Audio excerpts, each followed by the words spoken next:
So hello guys, বাঁশবাগানের part 1 তো তোমরা সবাই দেখেছো।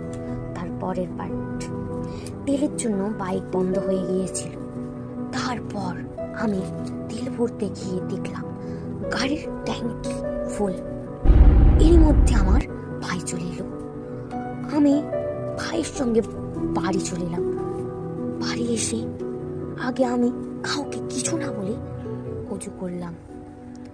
আমার এক চাচা গণেন, আমি আমার ওই চাচারকে ফোন করে সব কথা খুলে বললাম। চাচা আমাকে বলল, গা বন্ধ না করে শুয়ে পড়ো, রাতে যা স্বপ্ন দেখবে আমাকে সব খুলে বলবে। আমি চাচার কথা মতো গা বন্ধ না করে শুয়ে পড়লাম। সো গাইস, তোমরা কি গা বন্ধনার দোয়া জানো? না যদি জেনে থাকো তাহলে আয়াতুল কুরসি মুখস্থ করে নাও। আয়াতুল কুরসি আমল করলে সমস্ত রকম বিপদ থেকে রক্ষা পাবে ইনশাআল্লাহ। তারপরের ঘটনা এবারে শুনো কাহিনী। আমি সকালে ঘুম থেকে উঠে দেখলাম চাচার ফোন এসেছে। চাচা আমাকে জিজ্ঞাসা করলো, রাতে কি কোনো স্বপ্ন দেখেছো বলো? আমি চাচাকে বললাম, রাতে কোনো স্বপ্ন দেখিনি। চাচা আমাকে বলল, তাহলে আর কোনো ভয়ের কারণ নেই। তারপরে বেশ কয়েকদিন কেটে যায়।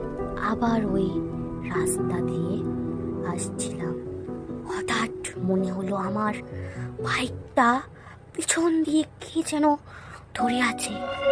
আমি বাইকটা জোরে চালানোর চেষ্টা করলাম, কিন্তু বাইকটা খুব ধীরে ধীরে যাচ্ছে। পাশে কুকুর আকাশের দিকে তাকিয়ে ভীষণ জোরে জোরে ডাকছে।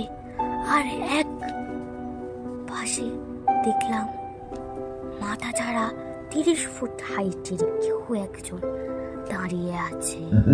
আমি খুব ভয় পেয়ে গেলাম। ভালো করে তাকিয়ে দেখলাম সেই বাঁশঝাড় আমার সামনে। আমার সারা শরীরটা সেই দিনের মতো থরথর করে কাঁপছে। সাথে সাথে আমার বাম কানটা বন্ধ হয়ে গেল, তারপর ডান কানও বন্ধ হয়ে গেল। আমি আরো ভয়তে নড়তে চড়তে পারছিলাম না। তখন আমার চাচার কথা মনে পড়ল। চাচা আমাকে বলেছে,